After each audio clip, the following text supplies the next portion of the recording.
Hoje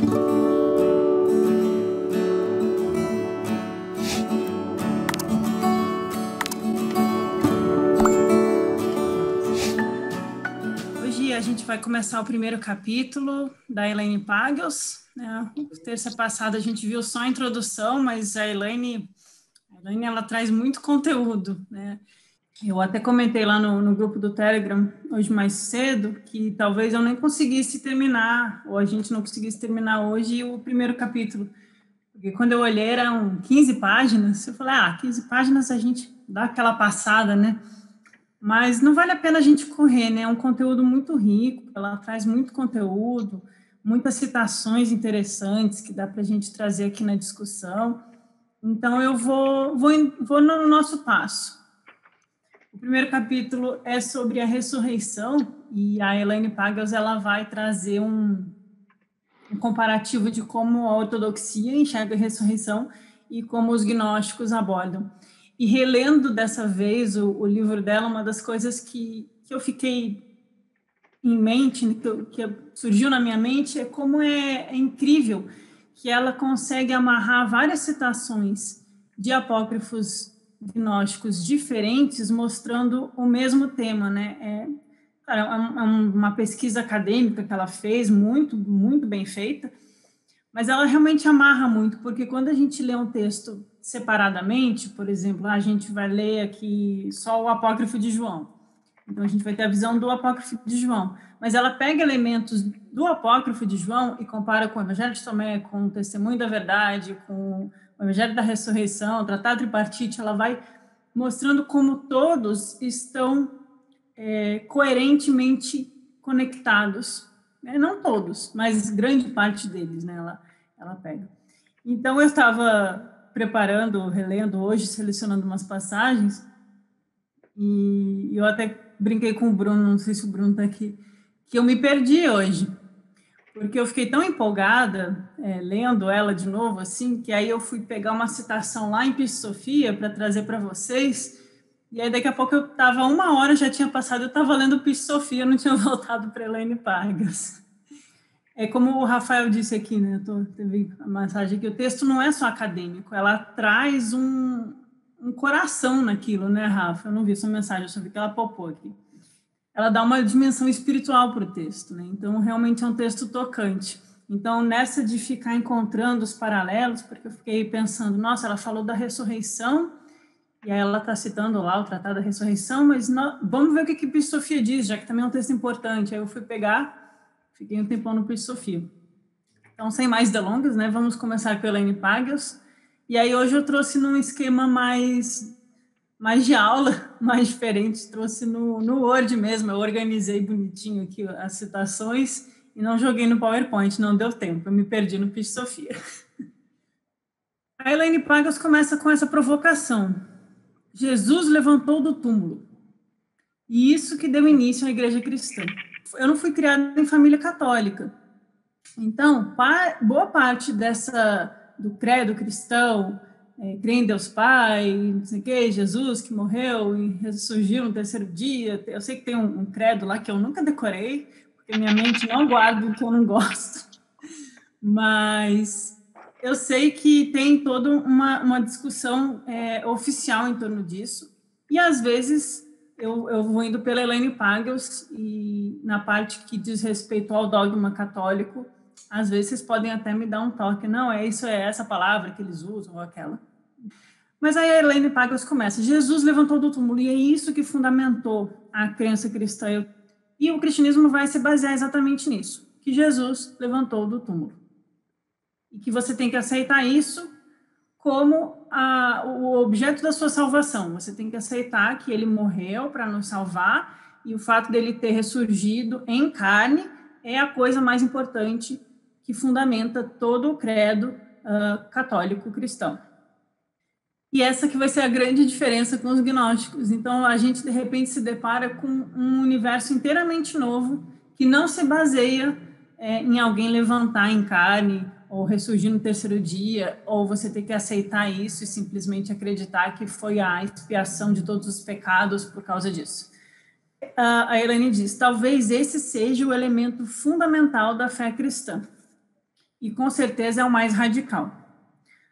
Outras religiões celebram o ciclo de nascimento e morte, e o cristianismo... Ixi, acho que eu risquei aqui sem querer. Não, alguém riscou, não sei qual motivo. O cristianismo insiste que em um momento histórico, o único ciclo de nascimento e morte foi revertido, a natureza ficou antinatural, né? E alguém que morreu, né, se levanta do túmulo. E um homem morto volta à vida. Para os seguidores de Jesus, esse foi o momento decisivo da história mundial. Para os seguidores de Jesus, não. Para os católicos da Igreja Romana. Então, esse é o momento decisivo. Então, quem não aceita isso, na visão deles, não vai ser salvo. Quem não aceita isso é herético. Quem não aceita que ele ressurgiu do túmulo, levantou com carne e osso, está errado e não vai para o céu.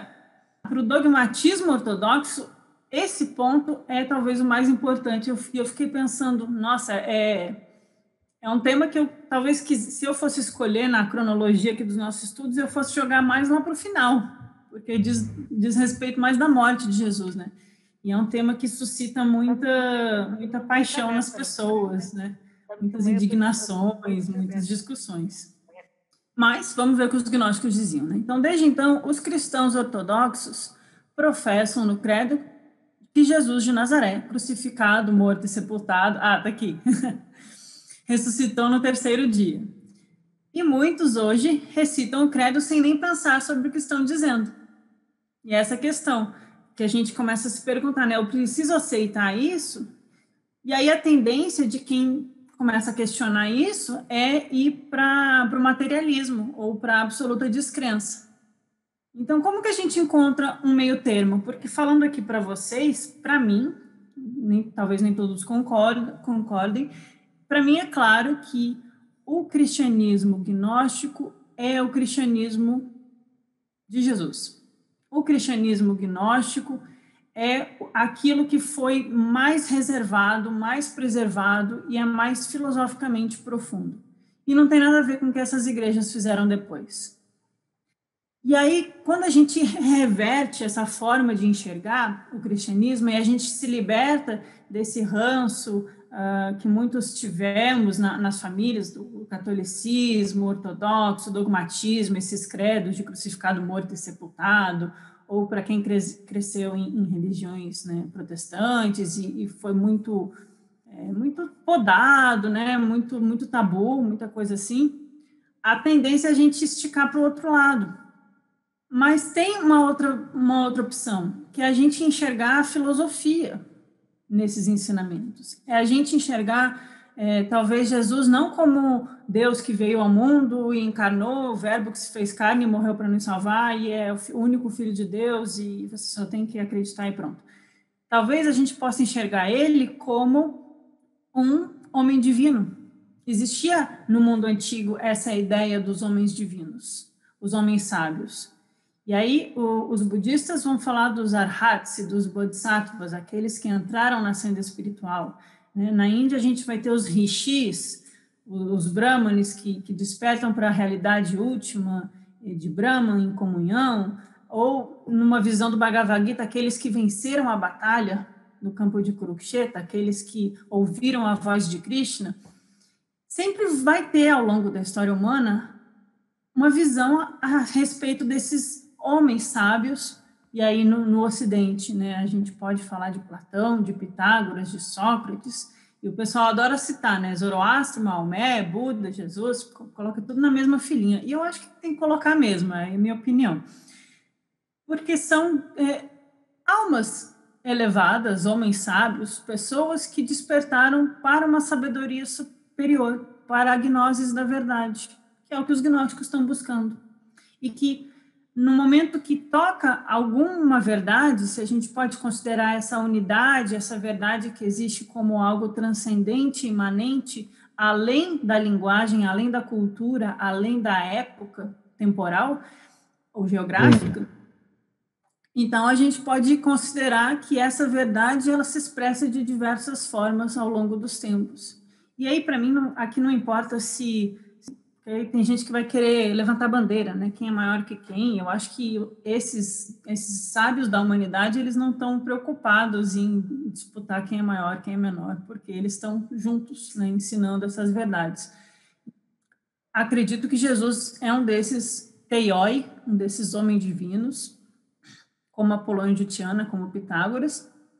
E aí, quando a gente tira eu falei tudo isso só para dizer, quando a gente tira o ranço da igreja, e a gente, às vezes, saiu dela e não quer ter nada a ver com esse tipo de linguagem, e às vezes se afasta da religião por causa disso, se a gente tira esse ranço, a gente vai encontrar um filósofo, um mestre de sabedoria, um sábio, um Mahatma, um bodhisattva, um iniciado nos mistérios, um líder de uma escola iniciática, como Pitágoras, que tinha os acusticoi e os matematicoi, ou como Platão tinha a escola de Platão, e Jesus tinha a escola de Jesus. O problema é que Jesus foi muito mais perseguido, ele gerou muito, talvez ele trouxe com muito mais força, num grau de iniciação muito grande, na minha opinião, e aí ele gerou muita reação naquela época, que até hoje, né, naquela época, até hoje, a gente está aí lidando com esse mundo de sombras, né, que se contrapõe a todos aqueles que tentam fazer o bem ou ensinar alguma coisa que destoe daquele materialismo grosseiro, né? Então, ele foi morto, foi sepultado, foi, mas isso é a coisa mais importante sobre ele ou é o que ele ensinou?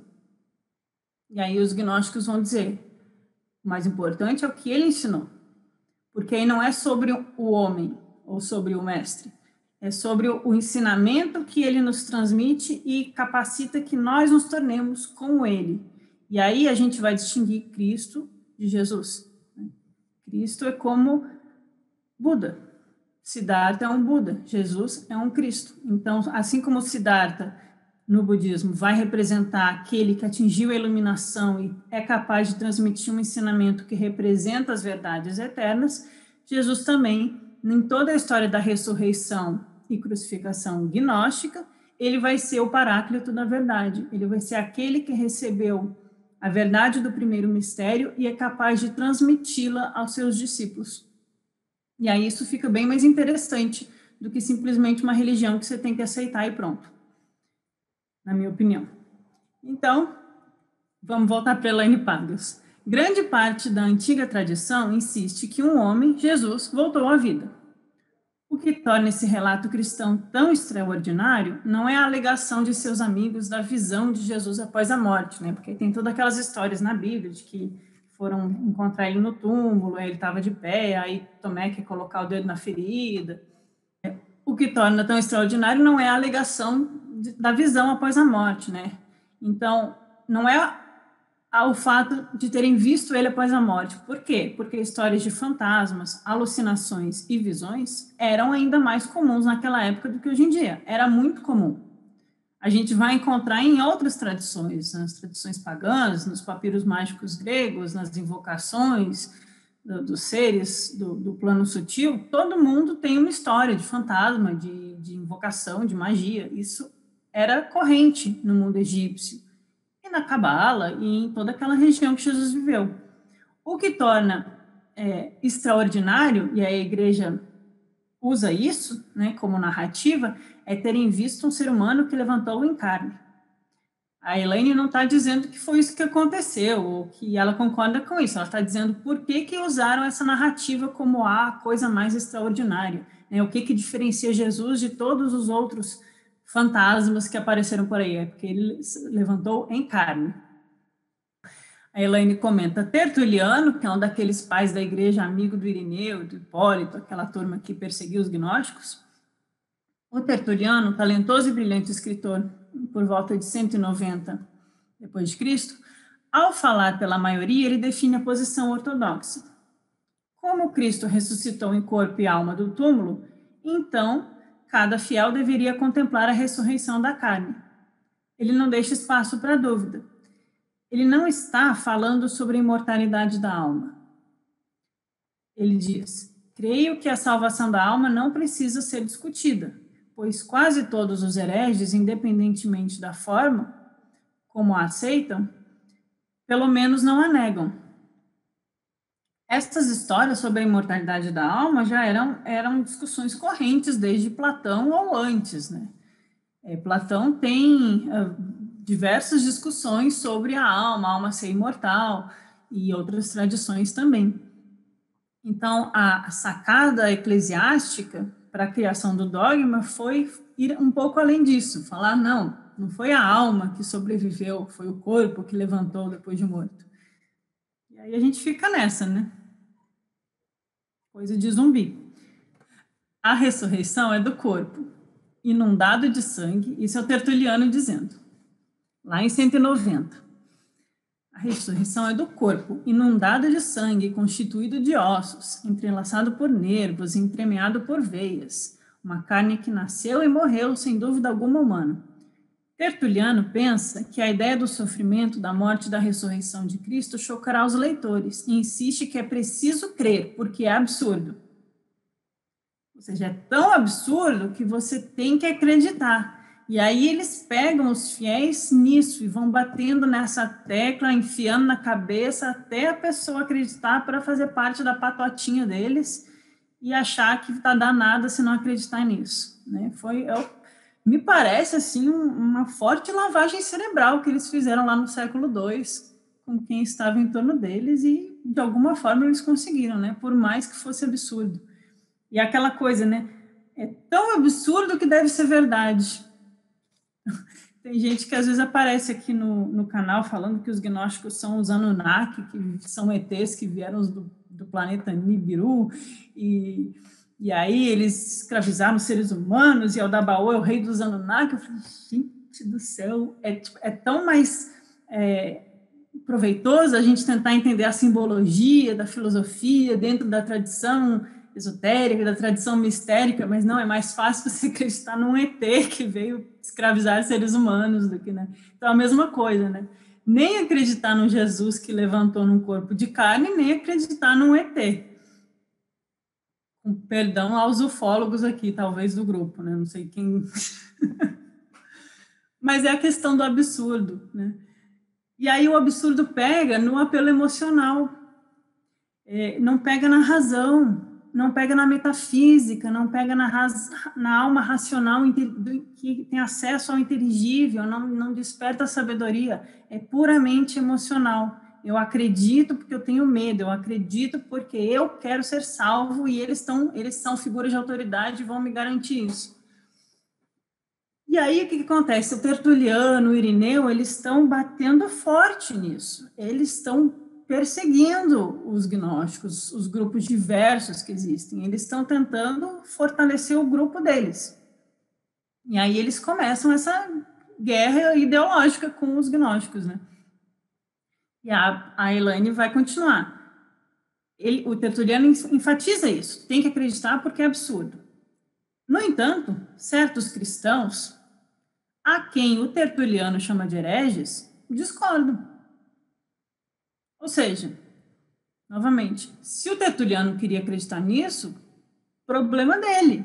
Mas outros discordavam. Então, por que eles discordavam? Vamos ouvir agora o que esses outros têm a dizer. Então, os gnósticos, sem negar a ressurreição, eles rejeitam a interpretação literal. E alguns acham extremamente revoltante, repugnante e impossível. Realmente eles falaram assim, eu imagino eles falando, né? O Tertuliano escrevendo isso e o pessoal lendo, esse cara tá louco. O que ele tá querendo me dizer com isso? Né? Absurdo, né? Chega a ser revoltante. Os gnósticos cristãos interpretam a ressurreição de várias maneiras. Quem experimenta a ressurreição, segundo alguns, não se depara com Jesus em carne e osso de volta à vida. Ao contrário, encontra Cristo no nível espiritual. A ressurreição para os gnósticos é a ressurreição do Cristo, num nível espiritual. Não tem a ver com o homem encarnado. E o Tertuliano declara que quem quer que negue a ressurreição da carne é um herege e não é cristão. Então eles ficam você disse isso, eu disse aquilo, então você é do meu time, você não é. Fica nessa infantilidade aí da igreja.